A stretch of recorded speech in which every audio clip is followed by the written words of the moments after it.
Hi, welcome back to the channel. Hope everybody's doing well. And in today's video we're going to take a quick look at the temperature measurement capabilities of the Keysight DAQ970A.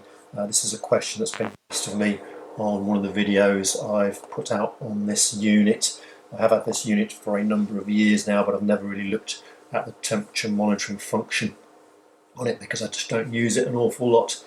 With regard to the actual specifications of this unit, Keysight do three pieces of information for this. They do the data sheet, they do the operator's manual, and they do a service manual.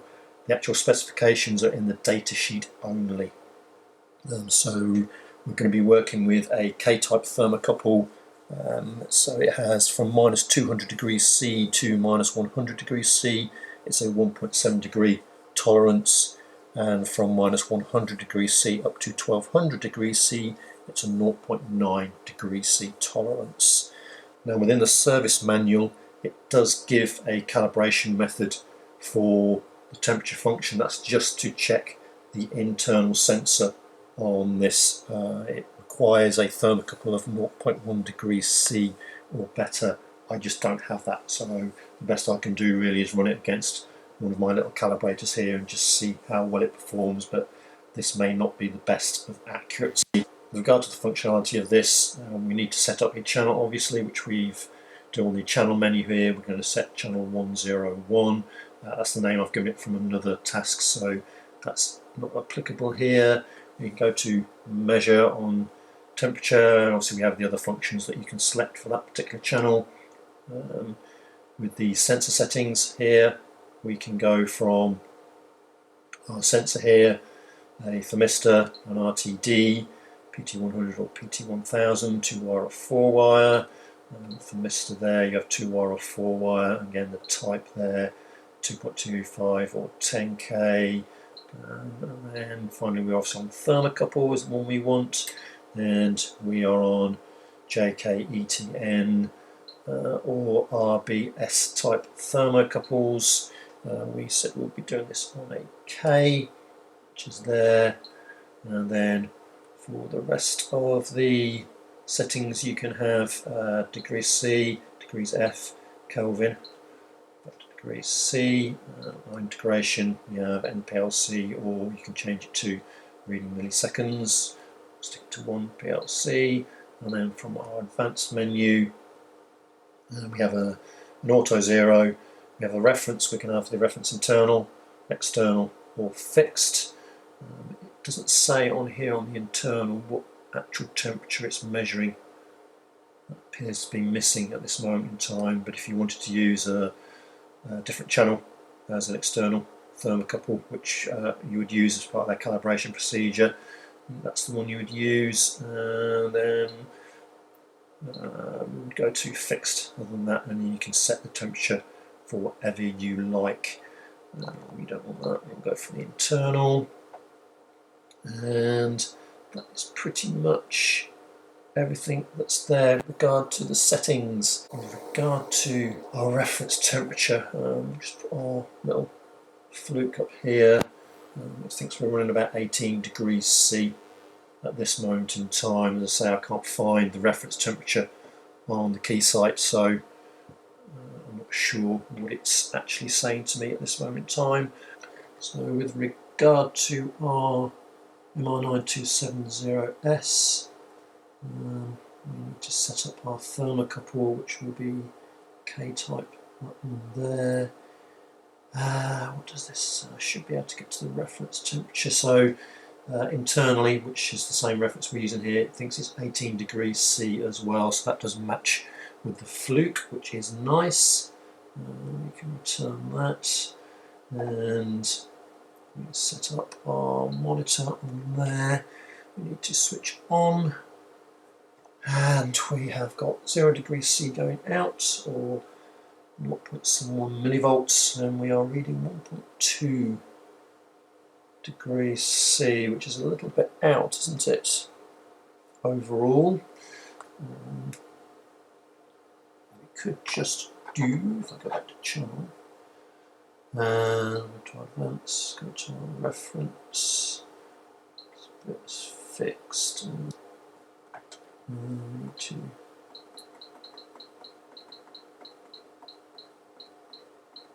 So I'll set that to 18 degrees C on the fixed as well, just out of curiosity to see what happens. And okay, we are now 0.5 degrees C. MR9270S is a 0.2% on K with a 25 ppm coefficient, so but we are reading less than 20, so this should be reading slightly down if anything. But it may be something out with the internal reference on that then. I should just show you as well the different displays that you can have on this. We're just displaying the number at the moment. We can go to a bar meter, which includes that there. We can go to a trend chart, which you can see there, and we can go to a histogram as well, should you want to. So all the data collection requirements are in with this as well. Let's go back to number. We can show and hide statistics as well. So it gives you the mean, the average, max, number of samples, the span, the standard deviation. So that kind of data is all there on your display as well at your fingertips, depending on what you want. But okay, if we go, let's go up in tens.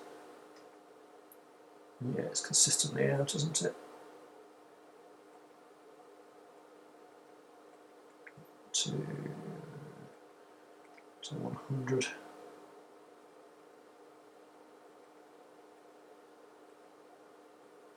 $400.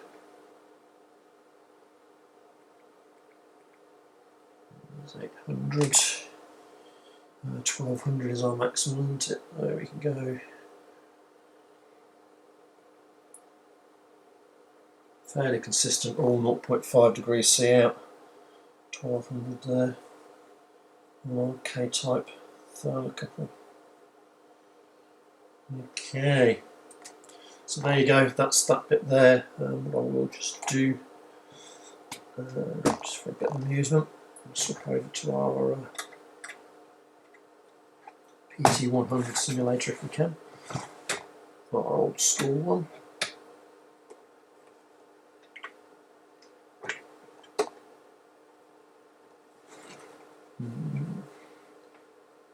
So that's short circuit, so I need to go back to my channel. RTD, we are PT100. We are short circuit. That should be 0 degrees C there, and we are 0.052. That's much better, isn't it? Why are we minus? It's 3 degrees C, and we are 2.942. This should be 10. That's reading slightly low, that's why it was minus 0 degrees. 100. There's 99.9. Yeah, I can't complain about the RTD there. And go overload. Back down to 0. So there you have it. Let's have a quick little look at the temperature measurement function on the DAQ970A. I've had this unit a while now. I've done loads of other videos on this unit, so I'll stick a link to the playlist in the description box below, and I'll add this video to that as well. Don't really have the equipment to measure the accuracy that well to within specification required by Keysight at least, but it gives you an idea of what it's capable of. With my particular unit, it does seem to be a little bit of an issue regarding possibly the reference temperature.